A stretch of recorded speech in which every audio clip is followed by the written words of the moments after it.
We I just got a phone call about a staghorn fern. I get about 2 or 3 of these every couple of weeks. People wanting to donate staghorn ferns, and the awful truth is we have tons of staghorn ferns, more staghorn ferns than we know what to do with. So if you have a staghorn fern, unless it's something extremely rare and you know it's rare and you have the paperwork to back it up, please don't offer it to us. Instead, go to Craigslist. At least you'll be able to get some money for it. There's plenty of people out there on Craigslist who are willing to buy just about anything, including your staghorn fern. Let's go back to questions that I had today. I had this great question from a gentleman who wanted to hide this right here. This is an air conditioning unit, and he was wondering what kind of plant would just cover it up. I've had experience with this before. I've had to hide such things. And this is the plant right here.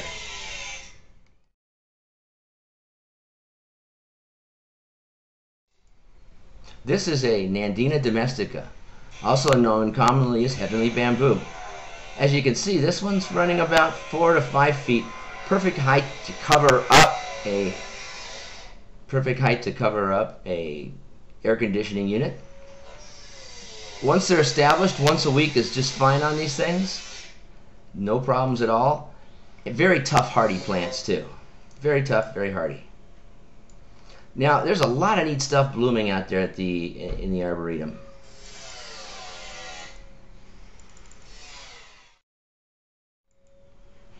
This right here is Asculus crosscarnea. Boy, I tell you,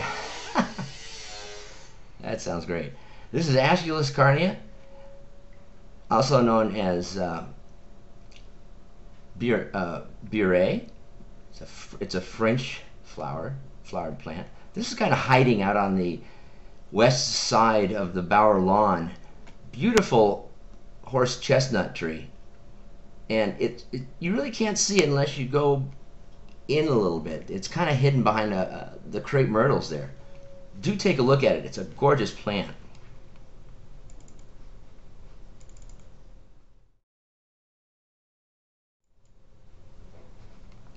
Look at this right here, huh? This is a leucospermum, a type of protea, native to South Africa. This one's called yellowbird. You can see why. Just a gorgeous plant. We have quite a few of these in bloom at the Arboretum right now. Great photo op if you're a photographer. I had to actually wait in line to take a picture of the next one here.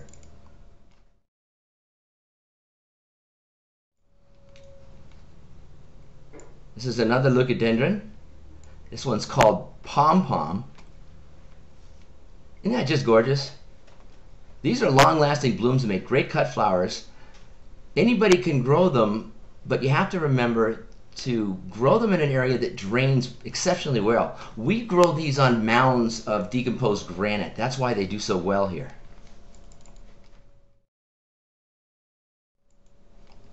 This is a bird of paradise, but it's not just any bird of paradise. It's Strelitzia jonesea.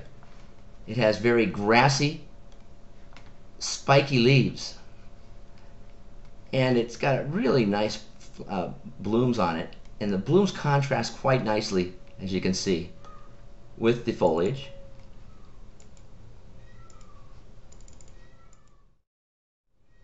Here's another view.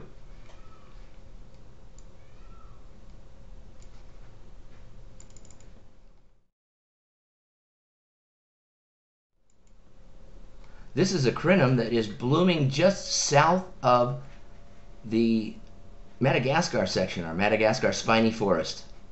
And these crinums are in full bloom right now. Gorgeous looking plants. Come by, take a look at them. Now we're going to go with another question.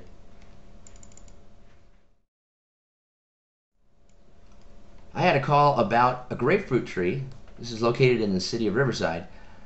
Grapefruit tree is about 2 to 3 years old, receiving water twice a week, and the gentleman's wondering why there are no grapefruit on it.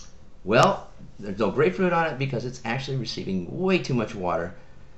Twice a week on these things is not good. Plus this year, you may be able to get by with that twice a week if you have good drainage, but this year it's been really cool. We've had a cool summer, cool winter, very cool overall temperatures, and as a result, these heat lovers probably aren't setting much fruit.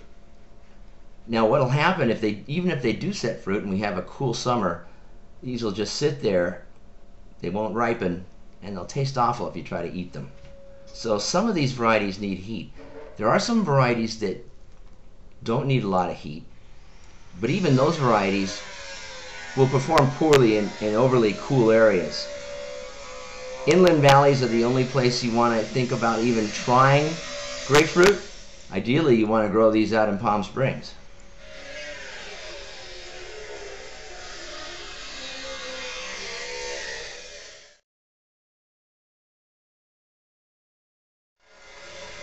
And I tell you, it's getting really loud out there, so I'm going to cut this broadcast a little short. Actually, we've had about 10 minutes, so it's right on time. This is supposed to be about a 10-minute broadcast. I'm going to leave you with this picture right here and another one. This is a close-up of Tabebuia chrysotricha, the yellow or gold trumpet tree that's in bloom right now all over the Arboretum. And here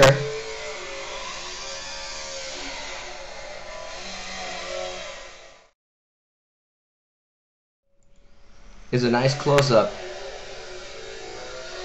of a Phalaenopsis orchid here in the library. I just took this picture about 30 minutes ago.